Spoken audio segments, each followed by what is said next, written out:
তো hi guys, আমার জীবনে এত সমস্যা যে একটা সমস্যা শেষ না হতে আরও 4-5টা সমস্যা আমার মাথার উপর বসে থাকে। সামনে পরীক্ষা, সিলেবাস কমপ্লিট হয়নি, পরীক্ষায় কি লিখবো না লিখবো কিছুই জানি না, এদিকে পড়া মুখস্থ হয়নি, কিন্তু ভালো নাম্বার উঠাতে লাগবে না, মানে না পড়লে ভালো নাম্বার লাগবে, এই চিন্তায় আমি পাচ্ছি না। আবার সামনে প্রত্যেক বছর যখনই যখনই মানে পরীক্ষার ডেটগুলো থাকবে ওই ডেটগুলোতেই চলে আসবে বিয়ে, 4-5টা বিয়ের নিমন্ত্রণ চলে আসছে। এখন আমি বিয়ে বাড়িতে যাব নাকি পরীক্ষা দিতে যাব? আমরা কি বিয়ে খাবো না আমরা বিয়ে? তো এত কনফিউজ জীবনে যে কি করব না করব এটা নিয়ে ভেবে পাচ্ছি না। আবার বিয়ে এক্সাম সব একসাথে আসছে। তো কালকে গেছিলাম মার্কেটে শপিং করার জন্য।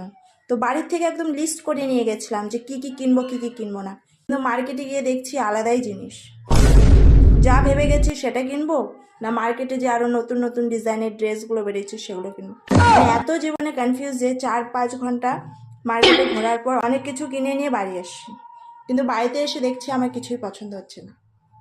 তো আমরা মেয়েরা যখনই শপিং করতে যাই মনে হচ্ছে সব কনফিউশন নিয়ে যাই, মানে কোনটা ছেড়ে কোনটা কিনবো, আর যেটা কিনে নিয়ে আসি সেটা কোনোদিনও পছন্দ হয় না।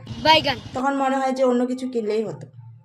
আমরা মেয়েরা জীবনে এত কনফিউশন থাকি যে ভগবানও ভেবে নিচ্ছে যে মেয়েদের দ্বারা কিছু হবে না, যার জন্য ভগবান আগের থেকেই ডিসাইড করে রাখছে যে বিয়ে করতে হলে ছেলেরাই যাবে মেয়ের বাড়িতে মেয়ে দেখতে।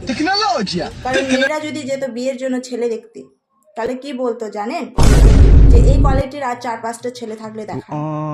কারণ আমরা মেয়েরা এত কনফিউশনে থাকি। আর আমার মতো কার কার এরকম অবস্থা যে পরীক্ষা বিয়ে সব কিছু মাথার উপর নাচছে, এখন প্রবলেম আর শেষ নেই।